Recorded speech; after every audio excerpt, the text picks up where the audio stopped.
Hello children, how are you all? I hope everyone are fine and healthy, staying at home, frequently washing your hands, eating healthy food which gives you energy and boost your immunity to fight against our unseen enemy. I'm Mrs. Grace taking English Literature class 5. Before we start up the lesson, let me ask you one question. What do you see around your home? Well, if you ask me that question, my answer would be around my home I see a coconut tree, a almond tree, small plants here and there, and also a big wall around my home on which cats will be walking from here to there.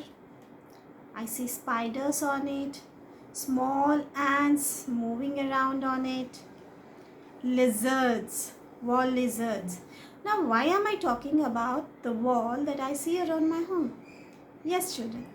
Our first lesson in English literature is the world in a wall. So, here we see the wide range of the world of insects in a wall. English literature, class 5. Our first lesson is the world in a wall. Now before we start the lesson, let us see about the author. Gerald Malcolm Darrell was born on 7th January 1925 in Jamshedpur, India at the age of 70, that is on 30th January 1995. He died. He was an English naturalist, zookeeper, conservationist, author and television presenter, but he is perhaps best remembered for the books he wrote about his life as an animal collector and enthusiast. Darrell was taken to a zoo in India when he was very young, and he said that this was when his lifelong love for animals began.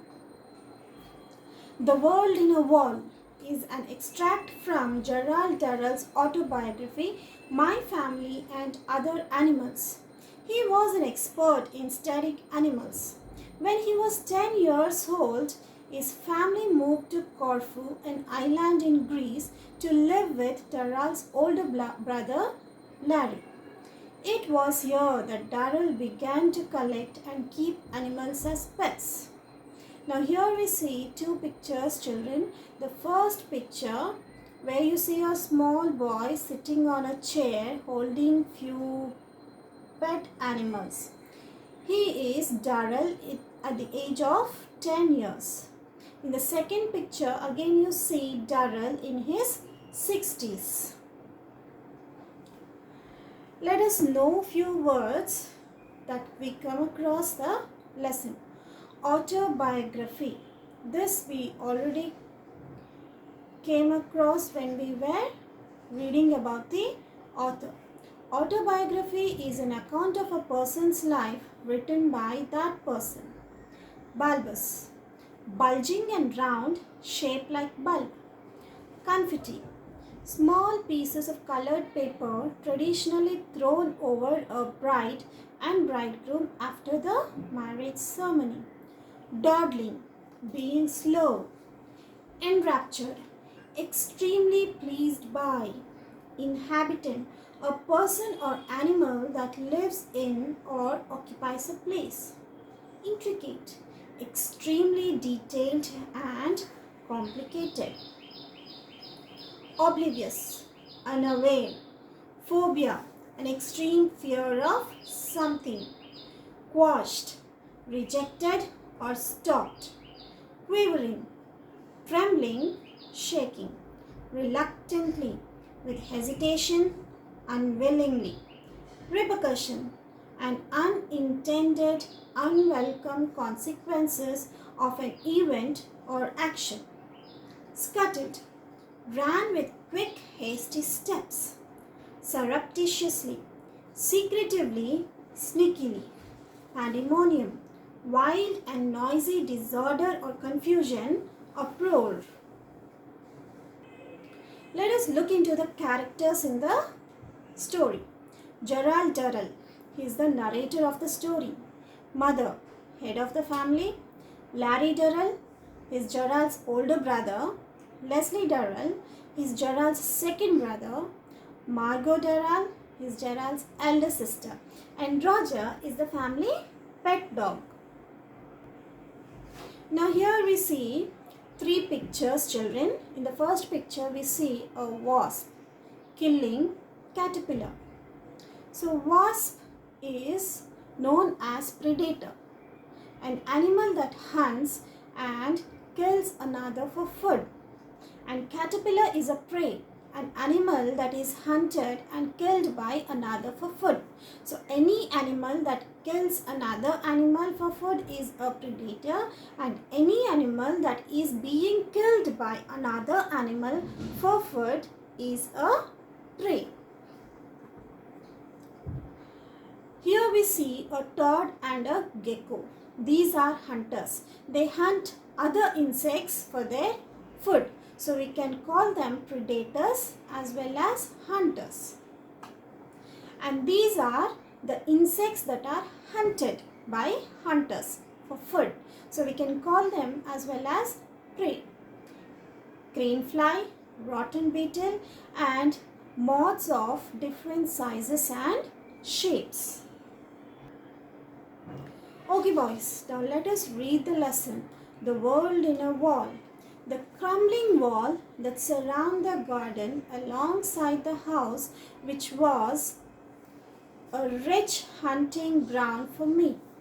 It was an ancient brick wall that had been plastered over, but now this outer skin was green with moss, bulging and sagging with the damp of many winters. The whole surface was an intricate map of cracks, some several inches wide, others as fine as hairs. Here and there, large pieces had dropped off and revealed the rows of rose pink bricks lying beneath. The inhabitants of the wall were a mixed lot, and they were divided into day and night workers, the hunters and the hunted. At night, the toads and geckos were hunters. Their prey was the population of stupid, absent-minded crane flies. Moths of all shapes and sizes, rotten beetles, hurrying with their night's work. By the day, it was difficult to tell the difference between the prey and the predators. Everything seemed to feed off everything else. The hunted wasp searched out caterpillars and spiders. The spiders hunted for flies, and dragonflies fed off the spiders and the flies, and the swift, multicolored wall lizards fed off everything. Now here we see the pictures of spider, flies, multicolored wall lizard, a swift, and a dragonfly. So children, till here we have seen that Gerald Durrell have found a big wall in the garden, and in that wall you see a world of insects. Insects of different sizes and shapes he had seen on that wall. But my favorite were the shyest member of the wall community who did not seek any attention. They were the most dangerous. You hardly ever saw one unless you looked for it. And yet there must have been several hundred living in the cracks of the wall. If you gently lifted a piece of the loose plaster away from the brick, there, crouching beneath it, would be a little black scorpion an inch long, looking as though he were made out of polished chocolate. So here you see a picture of a scorpion, a black scorpion. For Gerald Durrell, it is made up of out of polished chocolate. They were weird looking little things with their flattened oval bodies, their neat crooked legs, the enormous crab like claws, bulbous and neatly jointed as armor, and the tail like a string of brown beads ending in a string like a rose thorn. The scorpion would lie there quite quietly as you examined him, only raising his tail as a warning if you breathed too hard on him. Then one day I found a fat female scorpion in the wall, wearing what at first glance appeared to be a pale fawn fur coat. Closer inspection proved that this strange garment was made up of a mass of tiny babies clinging to the mother's back. I was enraptured by this family, and I made up my mind to smuggle them into the house and up to my bedroom so that I might keep them and watch them grow up. With infinite care, I moved the mother and family into a matchbox and then hurried to the villa. Okay, children, now we'll stop here. First, let us look into what had happened till now.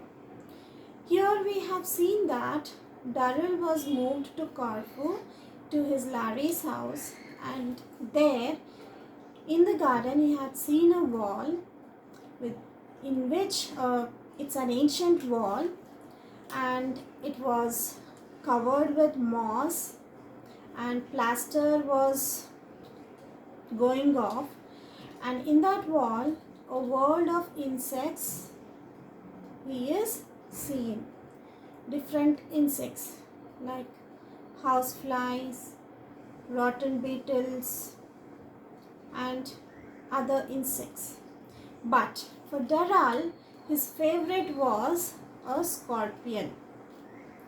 Daily he goes there and he sees all the insects. He observes the insects, especially the scorpion, his favorite insect.